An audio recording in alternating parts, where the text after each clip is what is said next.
নমস্কার বন্ধুরা, আজ আমি সজনে ফুলের বড়ার চপের মতো করে দেখাবো। তো তার জন্য আমি সজনে ফুল নিয়ে ভালো করে বেছে ধুয়ে কড়াইয়ের মধ্যে অল্প একটু জল দিয়ে এটা একটু আমি ভাপিয়ে নেব। তারপরে এই ঢাকা দিয়ে একটু ভাপিয়ে নেব।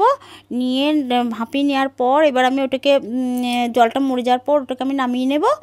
নামিয়ে নিয়ে এবার একটা পাত্রের মধ্যে রেখে তারপর আমি যদি জল থাকে তাহলে তোমরা জলটাকে হাতের সাহায্যে চেপে বার করে নেবে।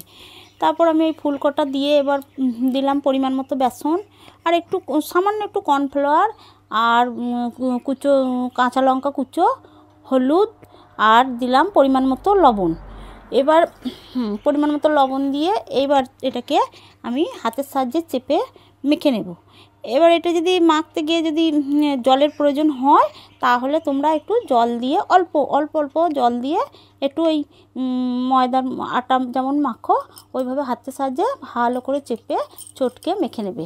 তাহলে ওই ফুলগুলো ওই বেসনটার সঙ্গে মিশে যাবে, তাহলে ভালোই হবে। এইবার আমি কড়াইয়ের মধ্যে সরষের তেল দিয়ে দেব। সরষের তেল দিয়ে এবার তেলটা ভালো করে গরম হয়ে গেলে এইভাবে আমি একটা করে বেসনের ওই সজনে ফুলের বড়াগুলো আমি দিয়ে দেব।